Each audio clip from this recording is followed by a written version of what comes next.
Alright, we're live. And I have to... Oh, shit. Just realized I have to plug in my mic. Give me a fucking second.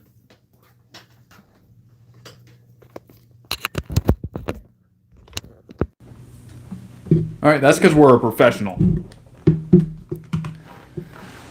Alright, so... Humboldt has gotten into a little bit of fire. But allegedly, they made things right. And Rob from CLTV, hey man, he came through and covered it and fully fleshed out the situation and kind of gave us a rundown of what exactly happened and what they did to make it better. But on my first run through that video, the only thing I missed was what they did to make it better. Because after the video, I was like, "What? You're saying they made it better, but I don't know how."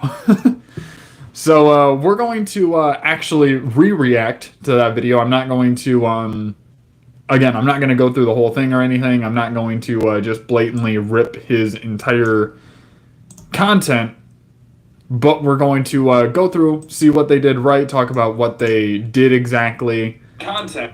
And hopefully we can just get a little bit of education, just getting my... chat pulled up here in case you guys decide you want to join this morning, but youtube.com.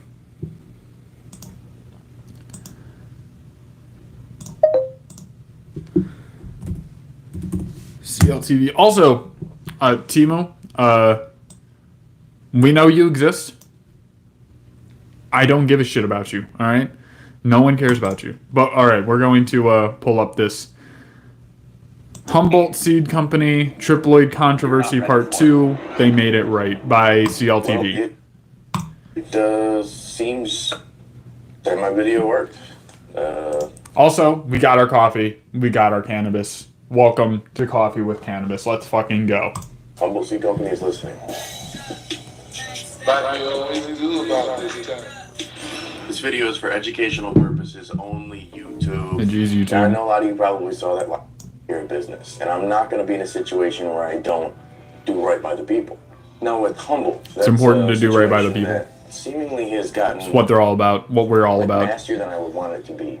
A lot of people with insulting names, trashing the company, going over the top, man. And I get you if you feel like they screwed you over. I love how he's casually rolling a blunt during this video too. Definitely did not help their case. And it seems like between myself and a few other content creators, the pressure was enough that it made some impact, it made some noise, and they luckily have been taking care of the people. Like oh shit, they're issuing refunds. They're do on the live stream, but like their website says they will do in terms of customer satisfaction, and that's great. That means that this whole fucking drama and all this stuff was worth doing. Obviously, fuck yeah, dude, it always is worth doing. That's all that mattered in the end. And if it's something that matters, it's worth doing. There's malice involved with this. I really don't.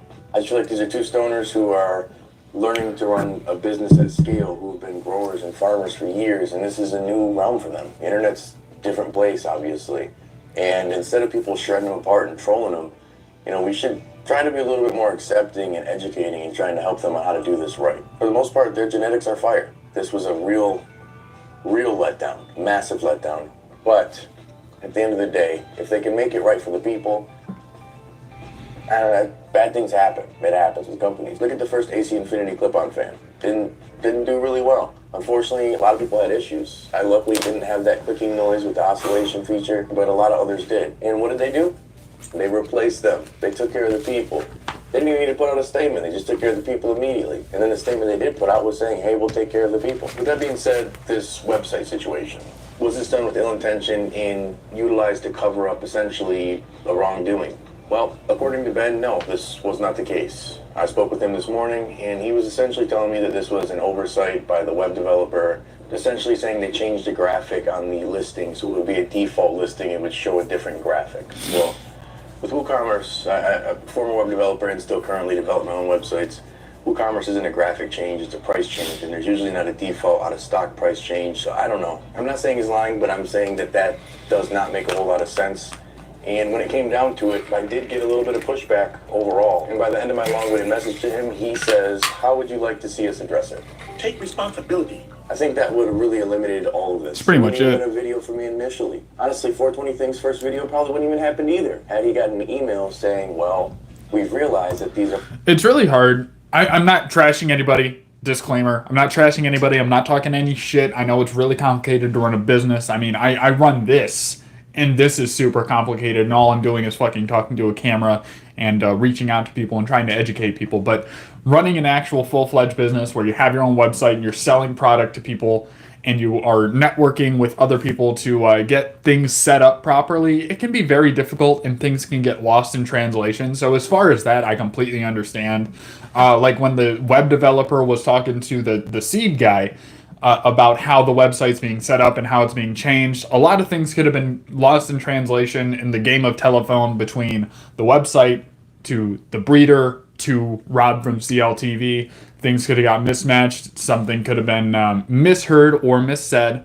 And that's why something doesn't make sense to Rob. And the web developer could have explained things a lot differently than was explained to Rob. And I get that. And when it comes to something like this, when it's if it is something where you're putting out a product that was advertised incorrectly, whether or not it's your fault, all you need to do as a company, it seems like, is just issue a refund, be like, hey, here's your money back. We sent out some stuff. It was not what we said it was. It did not perform how we said it would. Here's your money back. Because this obviously wasn't a fluke. When we went over it, when I went live originally, we were talking about how this was happening to a lot of people because Rob from CLTV, he explained that a lot of people bought the seeds before they were tested by growers, the influencer growers who do it professionally. You should always let them be your guinea pig. Let them get fucked up before you fuck yourself up. Fuck the fucking fuckers before the fucking fuckers fuck you, kind of thing. So I didn't buy any triploid genetics for the content because I was not willing to spend like $30 a seed for that kind of experimentation to put in that kind of time because I'm not doing this professionally. But if I was making the kind of money to where I wouldn't have suffered a huge loss, or I could have paid the attention to it that I would have wanted to and made sure that everything was right and I had the experience under my belt to be able to do something like that. I gotta plug in my laptop real quick. It's getting some AIDS.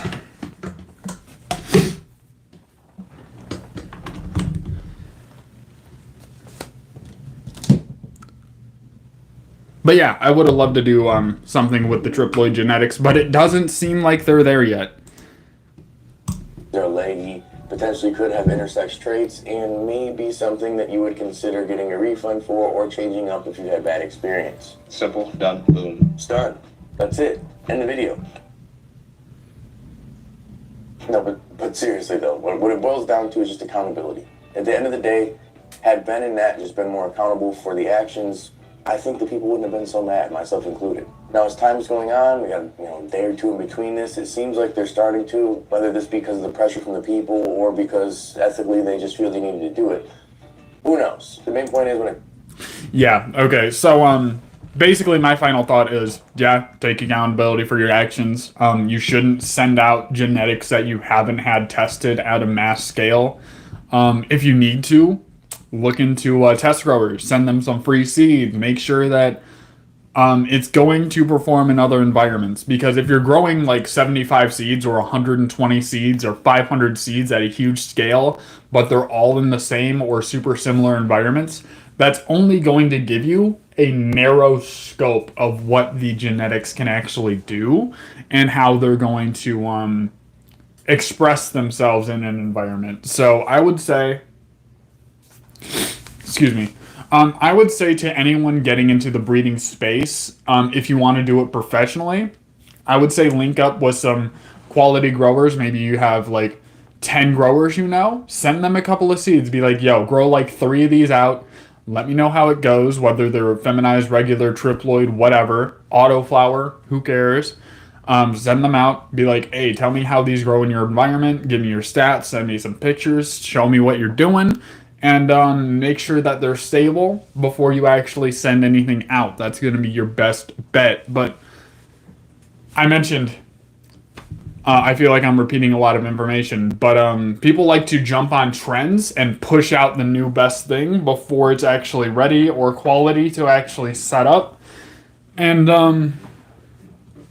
That's pretty much the entire situation. That's pretty much the entire situation for Humboldt.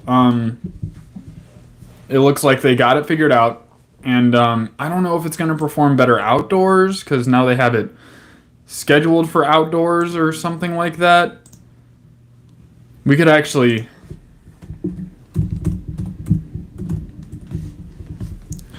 look it up and see if they change the listing.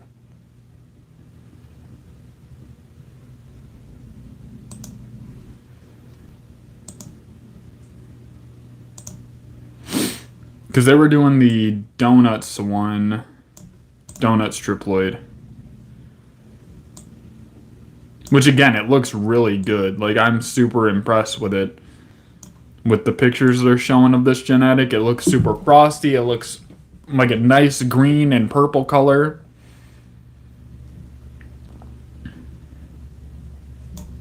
Yep, it says now recommended for outdoor only. Now, I don't know why the indoor environment would trigger these intersex genetics, but I'm also really fucking stupid.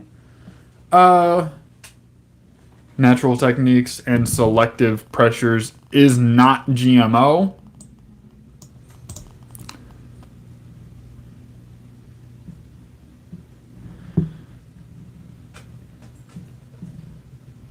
Undertones, carrying subtle undertones of vanilla and cinnamon, adding depth to the overall donut-like scent. The high begins with a euphoric and uplifting sensation, promoting the feeling of happiness, creativity. As the time passes, a soothing body relaxation sets in, relieving any tension or stress. The strain is perfect for those seeking a combination of mental stimulation and physical relaxation, easy to grow and stand out in any garden, and a standout in any garden. Now, if I'm going for donuts, which I actually do want to grow this strain, I think I'm going to go with feminized for now, or grow triploid outdoors, I suppose. Could be something we look into, but triploid genetics in general are pretty expensive. Now, I didn't have a lot to talk about today. I don't really have any other topic. For next time, I do have a couple of these to make up, so I'm going to be doing them during the week. So look forward to another Coffee with Cannabis episode this week, and then I should be able to resume the regular schedule on Sunday and just do it on Sunday and be good. I'm sorry, guys. My schedule has been a little bit chaotic. I do as much as I possibly can, but I also want to make the membership worth it because you guys are paying to see me perform. So I need to respect that as much as I possibly can. And I appreciate you guys for being super supportive. And yeah, I'll see you next time. Thank you very much. Appreciate you. Let's hope that triploid genetics go a lot better in the future. And that's pretty much it. That's all I got for you guys today.